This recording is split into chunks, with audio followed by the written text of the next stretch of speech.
My name is Juan Vargas, and welcome to my presentation for CMT 161, Interesting Facts and Details I Found in Chapters 1 through 6. My intro to Chapter 1, after reading it, I learned that people believed in 4 different types of myths. For example, myth number 1, green buildings for tree huggers, which means that energy prices keep rising. It's better to turn to green building, which can lower heating and cooling costs. And green building can help people who suffer from asthma and immunology with green and factors that are natural resources. Myth number 2, green building is too expensive. Some green building components are expensive, but also many other components are less expensive. I believe the green method is easier and less expensive to incorporate features that significantly lower operating and maintenance costs. For example, adding a few windows and investing in insulation does cost money, but on the other hand, the ledger are far more sustainable and over the lifetime of the home.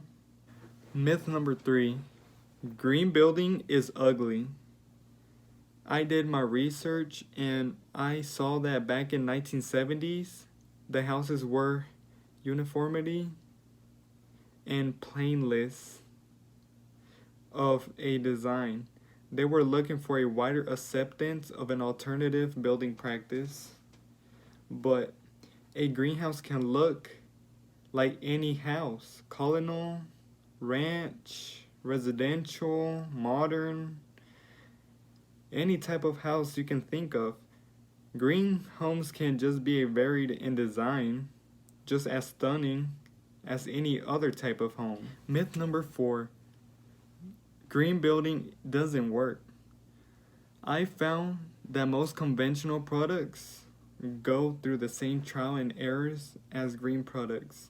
Obviously, these can be seen as setbacks, but I just think that it leads to a better quality in products. On to chapter 2, the planning and building that goes into building a greenhouse. It was interesting to learn that about mechanical ventilation and how ventilation keeps the pressure in the house slightly positive or neutral without undoing some efforts of the previous ceiling the house already had. I also learned how tiny little cracks can make a difference in the impact of energy loss in the home. And some was that a home is a system which includes HVAC, doors, windows, which are important factors in an efficient home. In chapter 3, I learned that planning and designing plays a big role in building a home.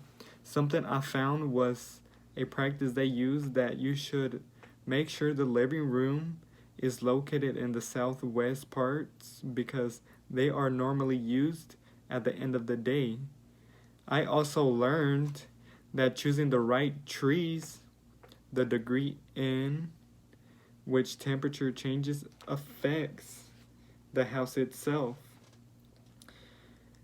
It's interesting how certain surfaces can absorb more heat than others through direct and indirect sunlight that shines through the windows. Chapter 4 discusses about foundations. The foundation seems to be a simple part of the construction process, but also can be the most important process in the project. For example, well-built foundations keep the building safe during climates such as earthquakes, hurricanes, and tornadoes. It must withstand dead load and live load. Dead load meaning the structure itself, and live load, meaning people, animals, and anything you bring inside the structure. And there's many ways people are looking to make a foundation better for the environment, like using less concrete to reduce gas emissions, insulating the foundation walls to save energy, perimeter drains, and sufficient sealing may be needed for good moisture controls.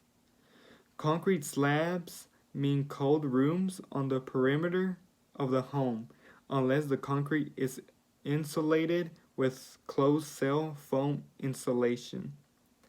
And to improve the concrete, you could use fly ash because concrete produces 8% of global warming carbon dioxide worldwide, which is bad for the environment. 5 discusses the importance of framing.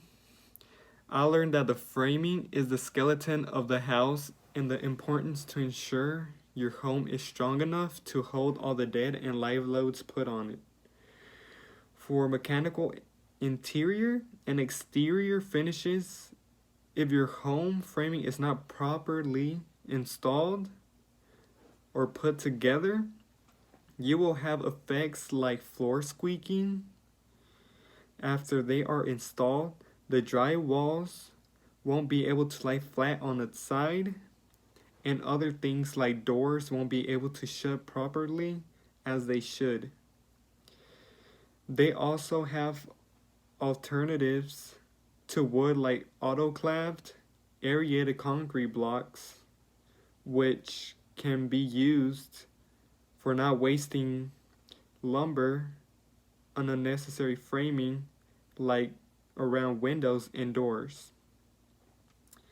It also talks about engineering lumber like I-joists, which reduces the waste of wood resources and results to better home construction because conventionally framed houses tend to use more lumber than they actually need for the structure integrity.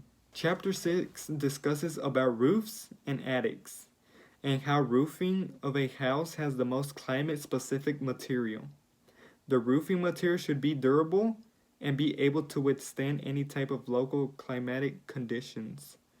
Attics are also known as hotspots in a home, especially in hot seasons and weathers. And it's very important to have proper insulation for an attic and ventilation ducts. I found very interesting how insulated panels combine framing, insulation, and sheathing in one product. Roofing is also an important part to stop air leakage. Having a home with good trusses will cause the roof to last longer. I also learned that even the type of color in the roofing has and the type of material used and how you assemble have an impact. To stop air leakage and sealing, when hanging dry walls on ceilings, don't run screws any closer to 6 inches to the edge. Or you can use 6mm polyethylene sheeting over the ceiling before you frame an interior wall to create a continuous air barrier. So those were things that I found interesting in each chapter 1 through 6.